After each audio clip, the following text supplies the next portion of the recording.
Bismillah, alhamdulillah, and welcome to this episode of Beauties of Islam. I'm Yusuf Estes, and for the next few minutes I'd like to talk to you about one of the biggest of the beauties of Islam that has struck me as being probably the best of answers to the human being. When people come to this point or conjunction in their life and they say, why are we here? How did we get here? What's it all about?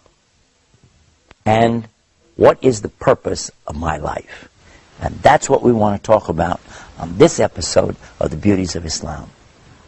What is the purpose behind everything? First and foremost is to establish that there is a God. Now, we have done a number of programs about that to prove, even scientifically, beyond any shadow of a doubt, Allah exists. There have been scientists who have also come to this same conclusion. But then there are always going to be those who will say that, yes, but according to my logic, I don't understand. I don't see how you can believe in a God. According to my logic. In our other programs, we've discussed this too. But human logic only goes so far.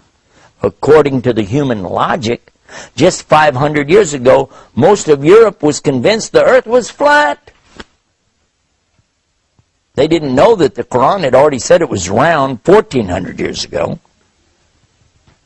But what about 2,000 years ago? What did the people think about the earth? Human logic, you look straight out and the earth looks flat. You don't really see the curve, do you? No, you don't. So how far can you go with human logic? And stop and think about this. According to our logic, if we had to use just this and not know some of the scientific discoveries, there are a lot of things that, well, just wouldn't work. I remember, okay, for instance, when I was going to school many years ago, they told us according to the aerodynamics of the bee. Now we're talking about a honeybee, you know, zzz, little bee, right? Nahl, they call him in Arabic. And this little guy, he's kind of fat, kind of big, and he has tiny wings on him. And they said, according to their logic, according to the aerodynamics that they understood of flight, the bee can't fly.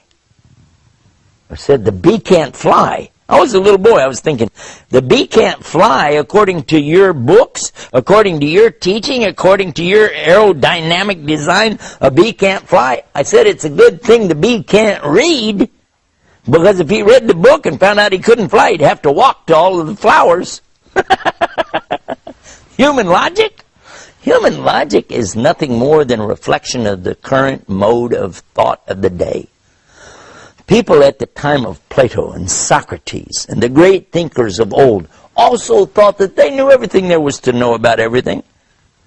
But if you want to insist on human logic, I will allow that in our conversation simply because it's logical.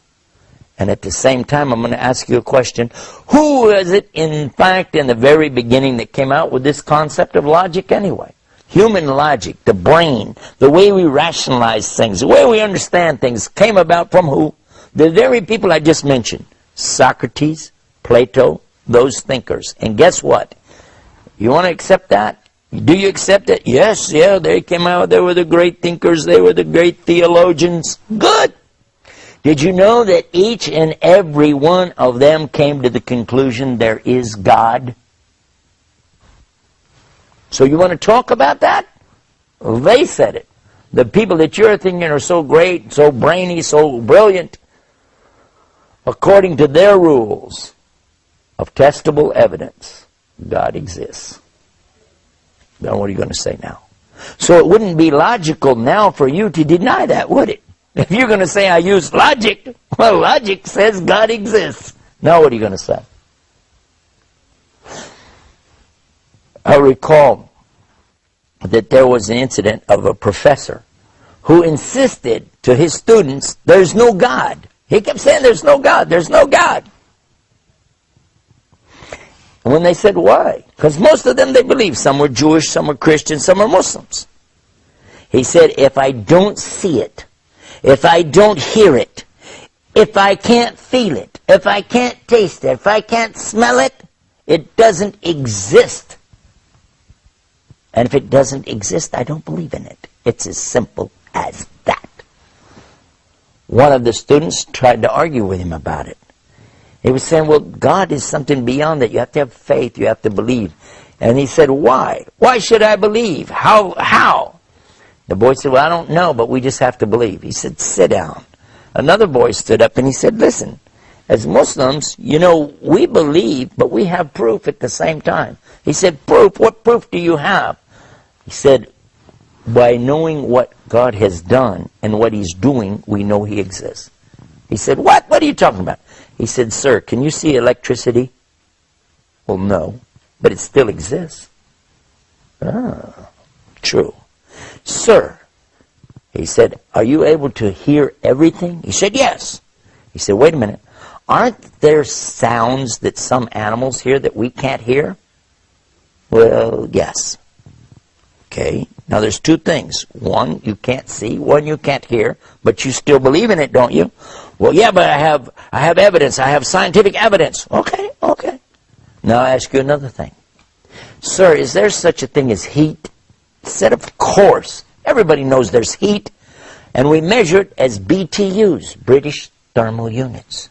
He said, sir, is there such a thing as cold? He said, yes, there's such a thing as cold.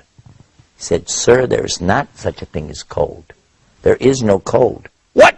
What are you talking about? I'm sure you'd like to know the answer to that too. So when we come back from the break, let's find out what the student meant when he said there's no such thing as cold, and then find out how that relates to the rationale of the human and how we can prove there's God. Right here on Beauties of Islam. Sit tight. We'll be right back. Islam is keeping up the pace.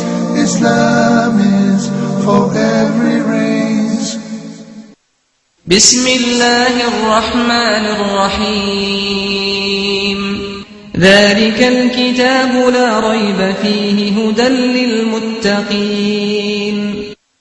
وكذلك أوحينا إليك روحا من أمرنا ما كنت تدري ما الكتاب ولا الإيمان ولكن جعلناه نورا نهدي به من نشاء من عبادنا وإنك لتهدي إلى صراط مستقيم صراط الله الذي له ما في السماوات وما في الأرض ألا إلى الله تصير الأمور. And thus we have revealed to you an inspiration of our command. You did not know what is the book or what is faith, but we have made it a light by which we guide whom we will of our servants. And indeed, O Muhammad, you guide to a straight path.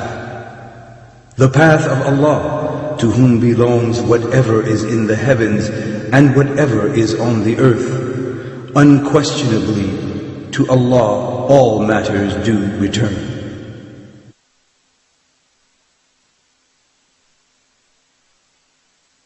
Islam is keeping up the pace. Islam is for every race. Bismillah, alhamdulillah, we're back and you're watching the Beauties of Islam. When we went to the break, I was telling you a story about a professor and some of his students. The students are believers, Christians, Jews, and Muslims, but the professor is an atheist. He doesn't believe anything, and he keeps talking about his rational mind, his logic, his common sense, and he's insisting that there's no God based on all of this.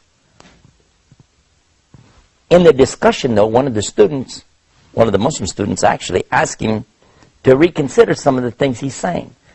Because the professor says, if I don't hear it, I don't see it, I don't smell it, I don't taste it, I don't feel it, I don't imagine it, doesn't exist.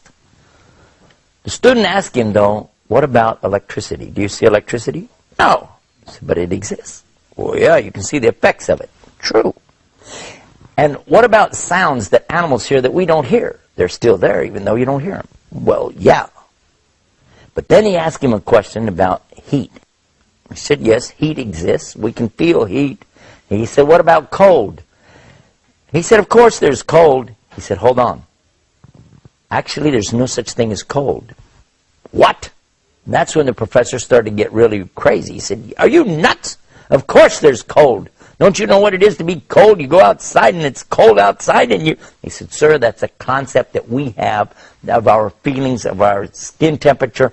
But in fact, there's no such thing as cold. There is only the existence of heat. Because there's an absolute for cold, 452 degrees Kelvin. And below that, there isn't anything colder. That's absolute. From that, we add to it and go up degree by degree by degree until you get as hot as you want to go. And you can have heat, mega heat, and it can go on and on. But there's no such thing as cold. Heat or the absence of heat. Professor didn't say a word. Then the student said, sir, is there such a thing as light? He said, are you crazy? Of course there's light. Look around you. How do you see me right now if you don't know about light? He said, you're right, sir. There is light. Is there such a thing as darkness? He said, where are you going with this? Why are you wasting my time? Of course there's darkness. He said, no, there's not. What? If you turn off all the lights and the sun's not up, you're going to be in the dark, yes or no? Sir, there actually is no such thing as darkness. There is light. But when there is no light, we call it darkness. What? Sir, listen. You can bring light in all forms. You can have candlelight, light from a match, flashlight. You can have megawatts of light, big lights of all kinds. But when you have no light at all, you call it darkness, but in reality, it's still nothing more than what? Absence of light. The professor says, yes, but still I don't see your point. He said, okay, listen. You're saying because you don't see something, you don't hear it, you don't smell it, you don't taste it, you don't feel it, you don't imagine it, it doesn't exist. He said, that's right, and that's what I believe, and now I'm always going to believe that. I said, okay. Sir, has anybody ever seen your brain? Heard your brain? Smelled your brain? Tasted your brain? Or felt your brain? No, of course not.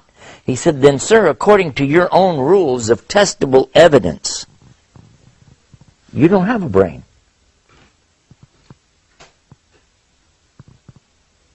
And this is what happens, you see, when a human being tries to take their logic too far.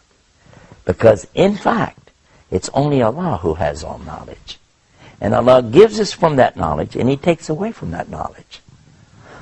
When you're born, you start out zero, and Allah begins to give you knowledge. And if you thought that you're the product of generations upon generations of people learning by trial and error, that's totally and completely incorrect. That would be like thinking that we have to reinvent the wheel every generation. We do learn from past mistakes. We do learn what's in front of us to take advantage of it. But just as we would not accept that you have to reinvent the wheel in every generation, you also don't have to reinvent thinking. There's so much more about this subject. We've got a website all about this. And on the website, you can watch scientists, 9 different scientists who were exposed to the teachings of Islam. They understood the Quran and then applied these teachings to their own particular disciplines of science. And they each one concluded, just as the great philosophers of logic did centuries ago, there must be a God. And you can see those videos on our website at beautiesofislam.com. Until next time, peace. Peace be upon you. Assalamu alaikum. Islam is peace.